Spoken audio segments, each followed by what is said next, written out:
I want you to start by doing a little mental exercise with me today. Oh, starting with a test. I like it. More of a thought experiment, really. I want you to imagine if literally everything you were taught about the universe in school. Okay.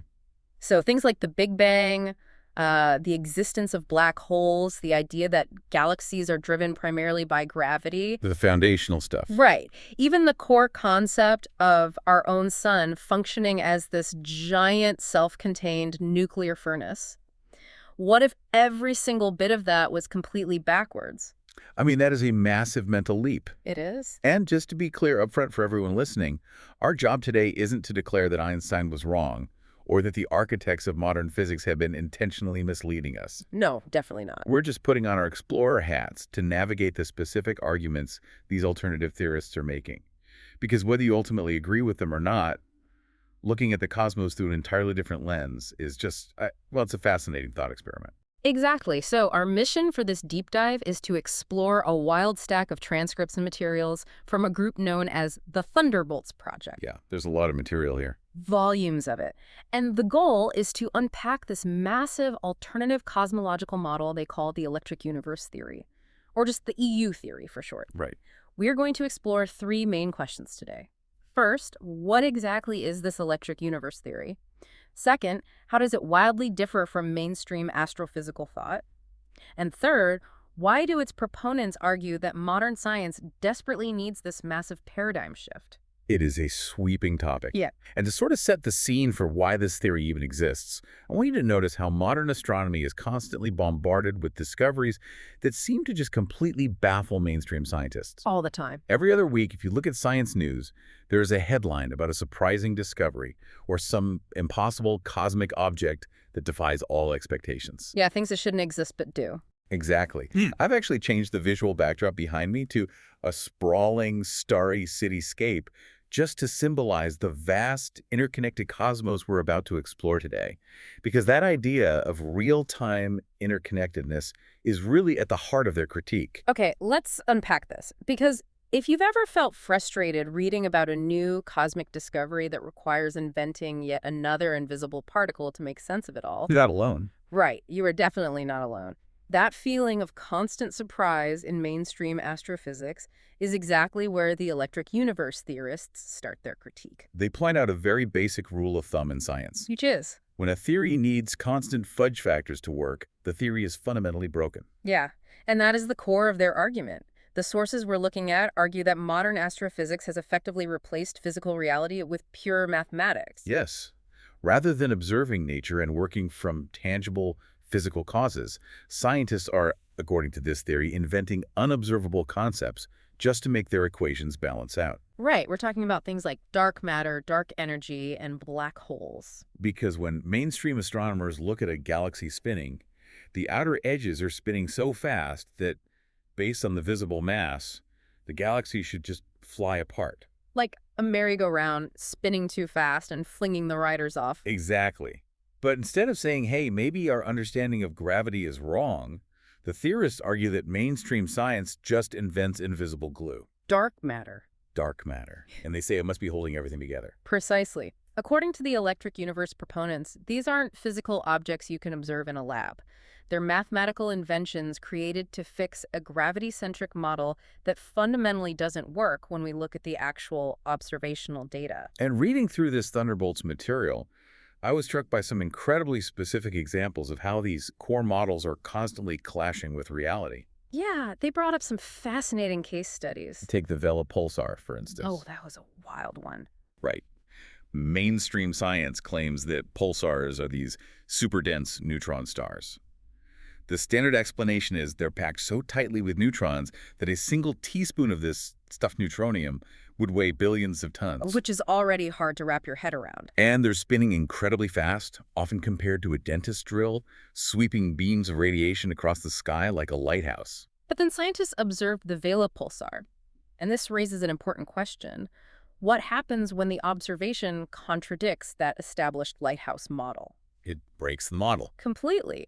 The Vela pulsar was observed pulsing so fast that, according to standard physical laws, even something as impossibly dense as neutronium wouldn't have the structural integrity to hold together. The centrifugal force would literally tear the star apart. So how did mainstream science respond? I read this and actually laughed out loud. Instead of questioning the underlying model of the pulsar itself, they invented a brand new, purely theoretical material. They called it strange matter. Strange matter.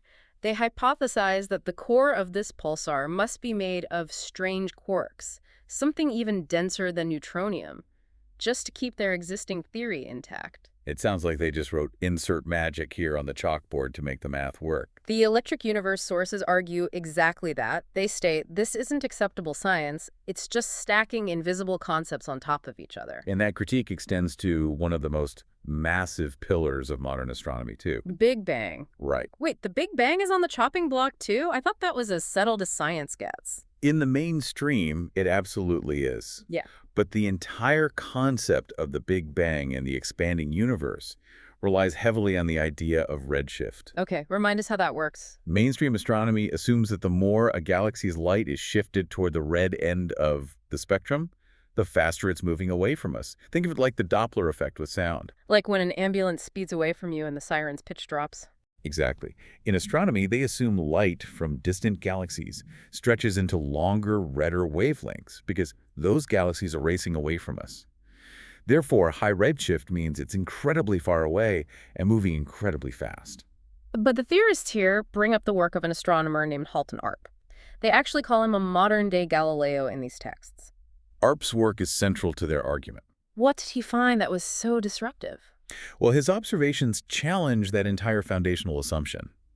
Through deep space photography, he found physical connections, actual luminous bridges of matter between older galaxies with low redshift and quasars with extremely high redshift. Let me make sure I'm wrapping my head around this. If standard theory is right, that high redshift quasar should be billions of light years further away, sitting at the very edge of the expanding universe. Right. But ARP's telescope data show them physically connected to galaxies that are right in our cosmic backyard. Yes. His data suggests that redshift is actually an indicator of a galaxy's youth, not its velocity or distance.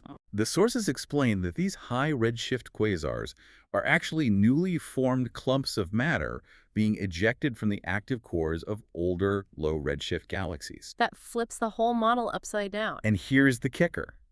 As these newly ejected quasars age, their redshift decreases in what are called quantized steps. Quantized steps, meaning it doesn't smoothly fade from red to blue, but jumps from one specific value to another. Exactly. Like a car's speedometer instantly dropping from 60 to 40 without hitting 50 in between. That's a perfect analogy. And that defies standard expanding universe physics. If Arp's observations are correct, the universe isn't expanding at all. So no expansion. No expansion. The redshift is an intrinsic property of the matter's age. And if the universe isn't expanding, the entire foundation of the Big Bang theory completely evaporates. There was no single point of origin, no massive explosion. I think this is why this deep dive is so vital for you, our listener. Think about how confusing it can be to try and learn about the cosmos, only to be told that the rules you are learning constantly require these massive invisible exceptions. It can be incredibly alienating. You learn about gravity, but then there's invisible dark matter. You learn about expansion, but then there's invisible dark energy. The EU theorists are essentially saying, stop inventing invisible ghosts to save broken math. We need a theory that relies on forces we can actually test and observe in a laboratory. And they argue that classical physical mechanics, specifically electrical engineering and plasma physics, hold the real answers. Which brings us to their actual model. Yes, here's where it gets really interesting. Because the electric universe theory doesn't just tear down the mainstream model, it provides a comprehensive alternative. It's a complete paradigm shift. The core premise here is that electrodynamics, not gravity, is the primary organizing force of the cosmos. Space is not some empty, electrically neutral vacuum. Not at all. According to the sources, space is a highly conductive medium filled with plasma and crisscrossed by massive intergalactic electric currents, which are known as Birkeland currents. I really want you to visualize that. Imagine massive, invisible cables of electricity, twisting like braided ropes, flowing through the vacuum of space. It's an incredible image. That changes everything about how we view the life cycle of the cosmos. In the standard model, stars are viewed as isolated bodies. They're often described as self-consuming thermonuclear campfires, crushing hydrogen into helium under their own massive gravity, burning up their own internal fuel over billions of years. But the electric universe model argues something entirely different. They propose that the sun is an electrical anode. It is powered externally by these galactic Birkeland currents flowing through the plasma of space. Yes, in this view, the sun isn't a campfire. It's more like a highly charged electrode in a vacuum tube. So the fusion isn't happening in the core. No, the nuclear fusion we detect isn't happening deep in the core. It's happening right on the surface, in the incredibly hot corona, driven by intense electrical arcing. I saw this thing in the notes called the Sapphire Project, where they actually tried to build a physical model of this electric sun in a lab. Yes, the Sapphire Project. Did it actually work? Because testing star mechanics in a room sounds like science fiction. It is one of the most compelling pieces of evidence they present. The Sapphire Project was an independent laboratory experiment.